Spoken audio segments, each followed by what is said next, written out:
नहमदुहु व नुसल्ली व नुसल्लिम अला रसूलिहिल करीम अम्मा बाद फ़अऊज़ु बिल्लाहि मिनश शैतानिर रजीम बिस्मिल्लाहिर रहमानिर रहीम।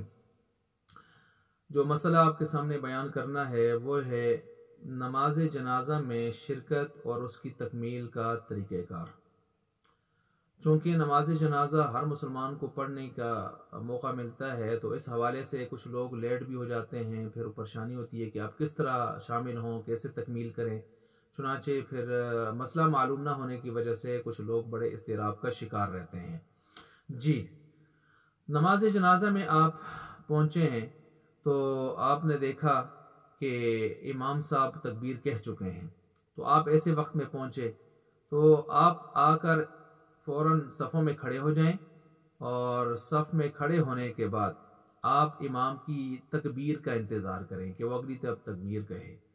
जिस वक़्त वो तकबीर कहेगा, बेशक उसकी दूसरी तकबीर होगी या तीसरी तकबीर होगी, आप उस वक़्त फिर जो है 7 तकबीर कह दें, यह आपके हक़ में पहली तकबीर हो जाएगी। इसके बाद आप अपना जनाजा शुरू कर लें।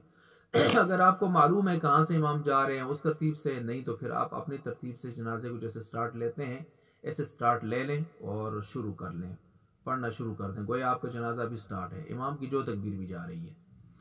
फिर उसके बाद यानी ये जब आप आए, लेकिन अगर आप सफ़ों में खड़े थे और इमाम ने अल्लाह अकबर कह दिया और आप दाएं बाएं इधर उधर खुजलाते खुजलाते लेट हो गए तो इस वक्त आप तकबीर का इंतजार नहीं करेंगे, आप फौरन तकबीर कह देंगे।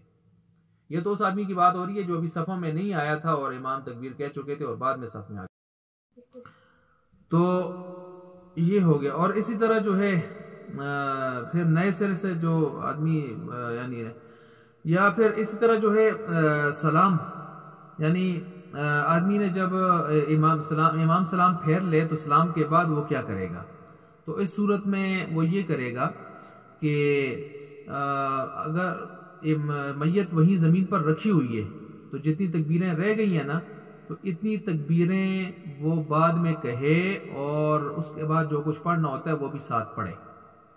लेकिन जब वो देखता है कि मैयत को लोग उठा रहे हैं, ज़मीन से उठ गई है मैयत, कंधों पर जा रही है, या रश इतनी हो गई है और भगदड़ मच गई है कि अब इसके लिए खड़े होकर पढ़ना मुश्किल हो गया है, तो ऐसी सूरत में वो सिर्फ जितनी तकबीरें रहती हैं ना इतनी तकबीरें वो कह दे बस और सलाम फेर ले, ये तरतीब होगी।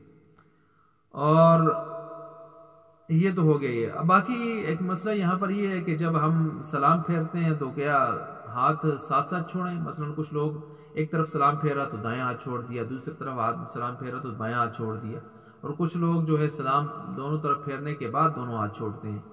तो दोनों तरीके किताबों में लिखे हैं, दोनों तरीके ठीक हैं, जिस तरीके पर भी अमल हो जाए। अलबत्ता बाज़ हज़रात ने यानी दोनों तकबीरों के बाद जो है वो सलाम फेरने को ज़्यादा बेहतर लिखा है ये, लेकिन ये है कि दोनों तरीकों पर अमल हो सकता है। और बाकी यहाँ पर एक मसला और होता है जनाजे के वक्त में, वो ये कि जनाजे के वक्त में लोग आमतौर पर चूँकि जनाजागाह नहीं होती तो हर जगह लोग रोडों पर, सड़कों पर दाएं बाएं इधर उधर जगहों में खड़े हो जाते हैं, तो कहीं नीचे गंदगी होती है, तो फिर ऐसी जगह में क्या किया जाए। तो ऐसी जगहों में आसान सा हल ये है कि अपनी चप्पल उतार कर चप्पलों के ऊपर खड़े हो जाए, क्योंकि अगर आप चप्पल पहन के खड़े होंगे ना तो चप्पल गोया आपके लिबास का हिस्सा बना हुए होंगे, तो चप्पल अंदर से भी पाक होने चाहिए, नीचे से भी पाक होने चाहिए, ऊपर से भी पाक होने चाहिए, तो ये तो मसला मुश्किल हो जाएगा।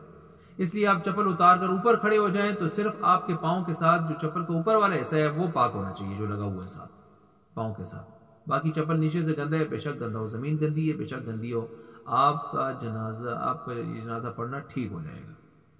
ये आसान सा मसला है।